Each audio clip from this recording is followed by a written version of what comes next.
So this is just a brief presentation on how to use Camtasia Relay, and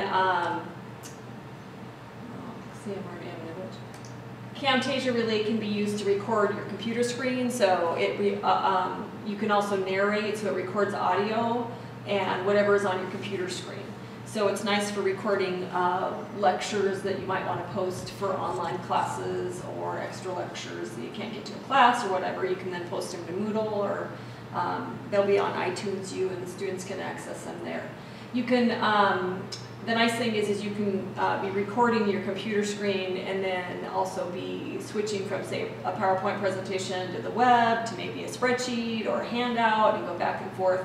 So it's pretty nice for that. And then it's automatically saved to iTunes U.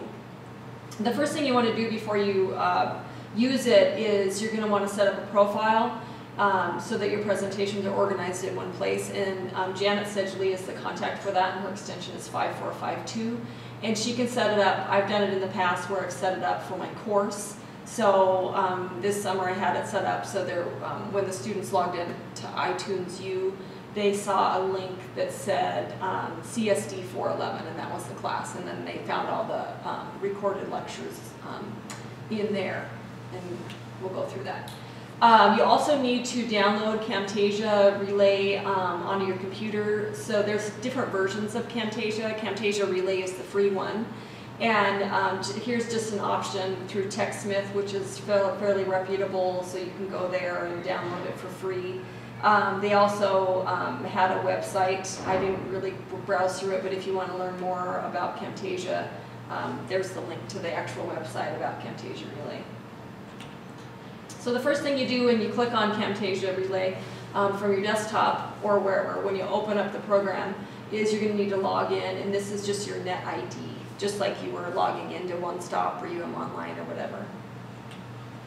And then if you haven't used it before, a good idea is to record a test recording. And so you just hit the test button, and then once you're done, you'll hit stop, and then you can play it just by hitting the play button, and then that way you can make sure that particularly that your audio is working okay.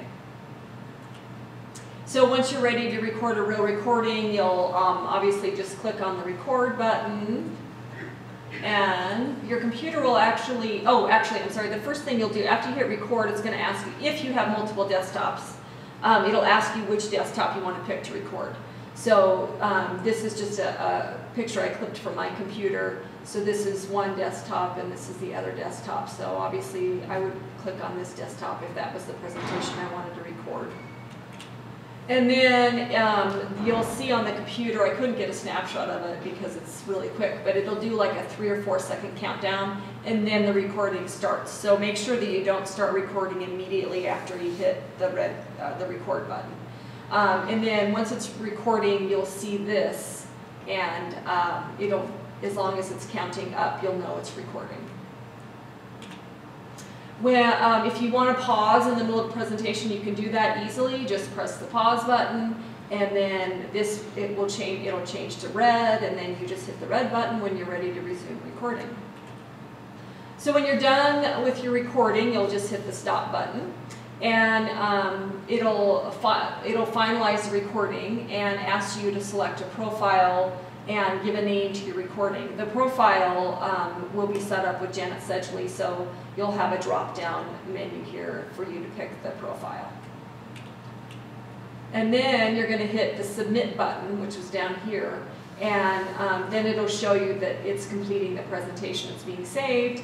And if you're connected to the server, it'll automatically send it to iTunes U, but if you're not, it'll save it on your computer, and then the next time your computer is connected to the server, it will send it, so you don't have to do anything.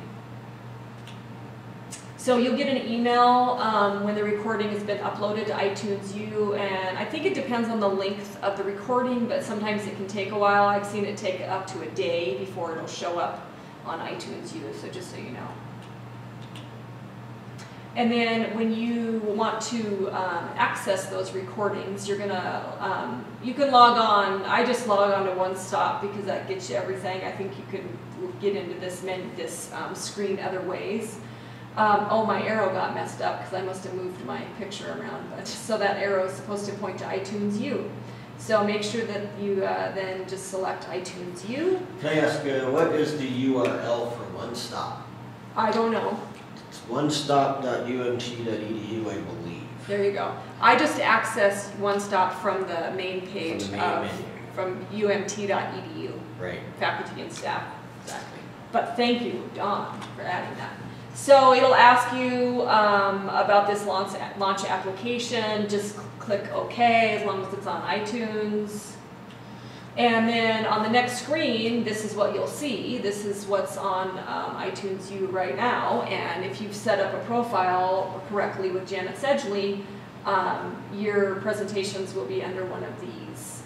And I think that there's a couple different ways for them to set up the profile. So when I was first doing this summer, I had to call them and make sure they set it up correctly. But Janet can help you with getting that set up. And then anybody that, I also, correct me if I'm wrong, Dawn, but I think that you can set it up so that only your students can access it, or anybody. I believe so. So Janet can work that out with you. So if you only want the specific students to access it, they can figure it out that way. And Janet can help you with that. And then I just added this in. You can get a more advanced version of Camtasia Relay called Camtasia Studio. It costs money, and the nice thing about it is that you can add effects to your video, and basically you can do video editing. So you can make it a lot fancier. And I just wanted to add that we have that Camtasia Relay here accessible to people in the College of Ed. And it's Camtasia Relay or Camtasia Studio. Camtasia Studio. And it's in the production room, and you can reserve that space and use Camtasia Studio if you want the more advanced features. Good deal. You can also record your presentation, use Camtasia Relay, and then pull that over. There's a way to get it off iTunes U and download it, and then pull it into Camtasia Studio and edit it. Oh, that's nice. So you could record it in your office, and then you could go to the production room, pull it up on Studio, and do the editing that way. But I don't know how you would put it back up on the iTunes U doing that. Okay. That would be, I don't know how to do that. So, Anyway. anyway, this will get you guys started. Thanks.